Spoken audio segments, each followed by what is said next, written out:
Hello friends, visual designers के नए video में आपका स्वागत है। मैं हूं डॉक्टर डिम्पल दलाल और आज हम मॉनसून में होने वाली एक बहुत ही कॉमन डिसीज के बारे में चर्चा करेंगे। एक हॉट और ह्यूमिड दिन के बाद बारिश होने की इच्छा करना एक बहुत ही कॉमन बात हो सकती है, लेकिन इस तथ्य से इनकार नहीं किया जा सकता कि बारिश अपने साथ कुछ बीमारियां भी लाती है। मॉनसून के दौरान हमारा इम्यून सिस्टम वीक हो जाता है और इसके परिणाम स्वरूप हमें कई बीमारियां हो सकती है। ये क्लाइमेट चेंज कई प्रकार के मॉनसून डिसीजेस का कारण बनता है। फॉर एग्जाम्पल, मच्छर से होने वाले रोग जैसे कि मलेरिया, डेंगू एक्सेट्रा, और खाने पीने से होने वाले रोग जैसे कि कॉलेरा, टाइफाइड एक्सेट्रा। तो आज हम इन बीमारियों में से एक बीमारी पर चर्चा करेंगे और वो है टाइफाइड।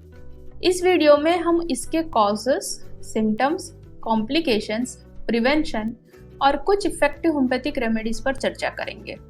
तो चलिए शुरू करते हैं टाइफाइड पे हमारा आज का डिस्कशन। डिस्क्लेमर। टाइफाइड बैक्टीरिया के कारण होने वाली एक गंभीर जानलेवा बीमारी है। ये बीमारी आमतौर पर दूषित खाना खाने या दूषित पानी पीने से फैलती है। अनुमानित 1 से 2 करोड़ लोग टाइफाइड से बीमार हो जाते हैं और हर साल 1,28,000 से लेके 1,61,000 लोग इस बीमारी की वजह से मरते हैं। टाइफाइड का खतरा उन लोगों में ज्यादा होता है जिन्हें पीने के लिए साफ पानी का एक्सेस नहीं होता और जहां पर्याप्त स्वच्छता की कमी होती है। गरीब समुदायों, कमजोर लोगों और बच्चों में टाइफाइड होने का खतरा ज्यादा होता है। तो आइए अब सबसे पहले देखते हैं कि टाइफाइड का बुखार क्यों आता है और ये कैसे फैलता है। टाइफाइड फीवर साल्मोनेला टाइफी नामक खतरनाक बैक्टीरिया के कारण होता है। एक बार जब साल्मोनेला टाइफी बैक्टीरिया दूषित भोजन या पानी के माध्यम से मानव शरीर में प्रवेश करता है तो वो कई गुना बढ़ने लगता है और ब्लड स्ट्रीम में फैल जाता है। एक बार जब व्यक्ति इससे संक्रमित हो जाता है तो वो इसे फीकल ओरल रूट द्वारा दूसरों में फैला सकता है। इसका मतलब है कि साल्मोनेला टाइफी फीसिस में और कभी-कभी संक्रमित लोगों के यूरिन में पास होता है।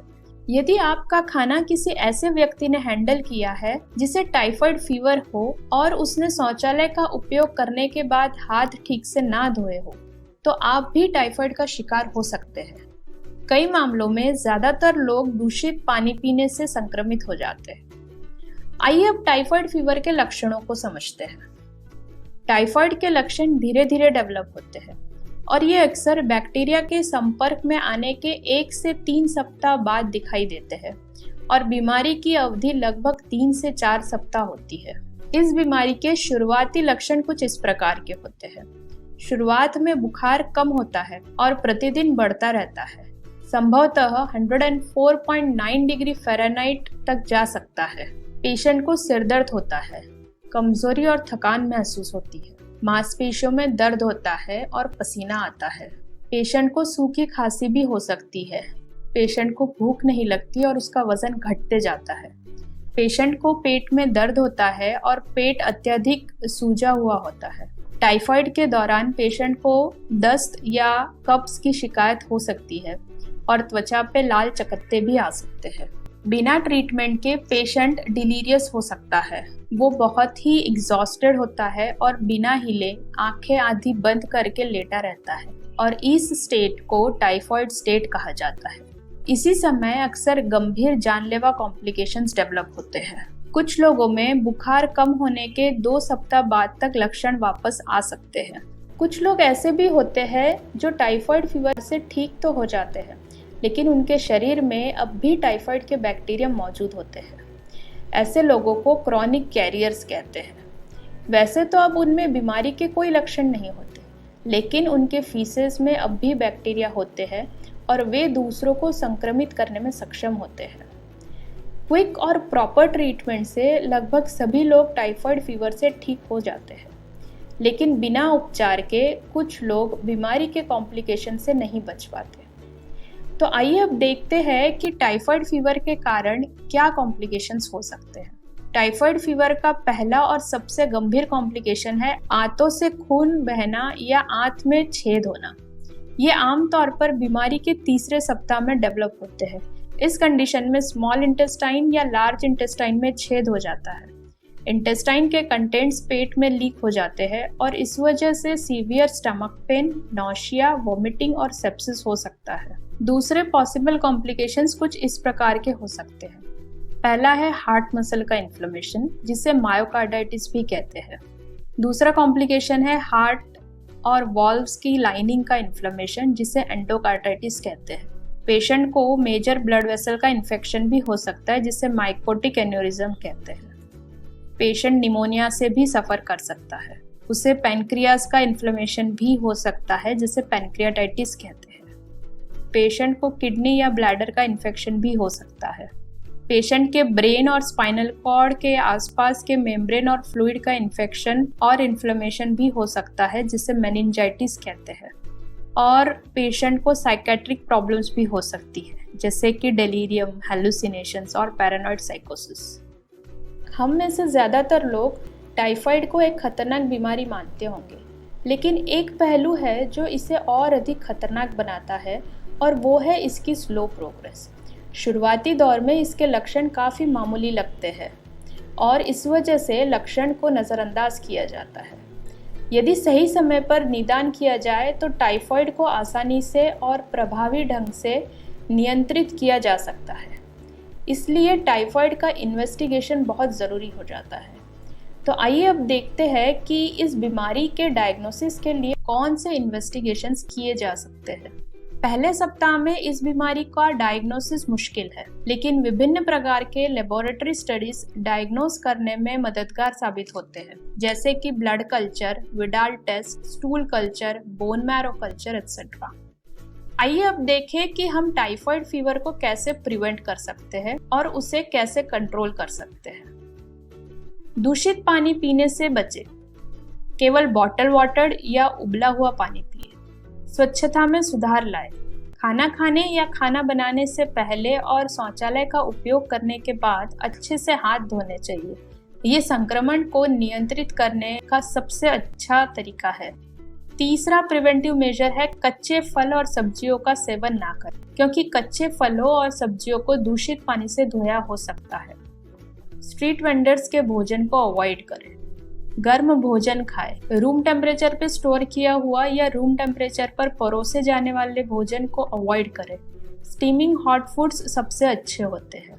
एक और प्रिवेंटिव मेजर है जो है वैक्सीनेशन। टाइफाइड से बचाव के लिए कई वर्षों से 2 वैक्सीन का इस्तेमाल किया जा रहा है।